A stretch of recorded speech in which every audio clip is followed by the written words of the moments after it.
ઈડરમાં OBC એકતા મંચ દ્વારા નિઃશુલ્ક શૈક્ષણિક કીટનું વિતરણ કરાયું. શિક્ષણ હશે તો સમાજ સંગઠિત થશે, કુરિવાજ અંધશ્રદ્ધા દૂર થશે. કીટ વિતરણ વખતે કોમી એકતાના દર્શન થયા. કાર્યક્રમના અંતે ખાસ દુઆ માંગી અમદાવાદ વિમાન દુર્ઘટનામાં મૃત્યુ પામેલા મૃતકોને શ્રદ્ધાંજલિ આપવામાં આવી.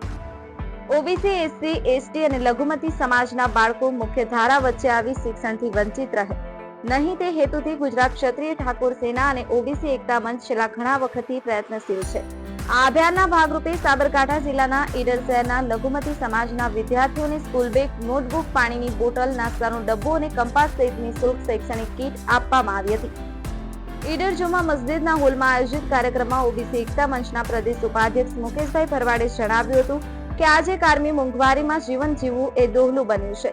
પરિણામે છેવાડાના વિસ્તારમાં રહેતા ગરીબ છાત્રો કે જેમના માતા પિતા આર્થિક મુશ્કેલીમાં છે, આર્થિક પરિસ્થિતિને કારણે ઘણા જરૂરિયાતમંદ વિદ્યાર્થીઓ શિક્ષણથી વંચિત રહી જાય છે. કુટુંબને મદદ કરવાની ભાવનાથી તેઓ અધવચ્ચે અભ્યાસ છોડી દે છે.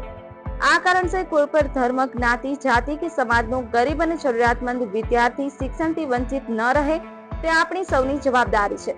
કેમ કે જો શિક્ષણ હશે તો સમાજ સંગઠિત થશે, કુરિવાજ અંધશ્રદ્ધા દૂર થશે, તેનો ફાયદો પણ સમાજને જ થશે. શિક્ષણ વિના પ્રગતિ શક્ય નથી. મહાનુભાવોના હસ્તે શૈક્ષણિક કીટનું વિતરણ કરવામાં આવ્યું હતું. કીટ વિતરણ વખતે કોમી એખાલસનો માહોલ સર્જાયો હતો. આ વર્ષે કુલ 20,000 છાત્રોને શૈક્ષણિક કીટનું વિતરણ કરવામાં આવશે. આ કાર્યક્રમમાં ઈડર કસ્બા જમાતના આગેવાનો ઉપરાંત અન્ય સમાજના અગ્રણીઓ ઉપસ્થિત રહી વિદ્યાર્થીઓને શિક્ષણલક્ષી માર્ગદર્શન આપ્યું હતું.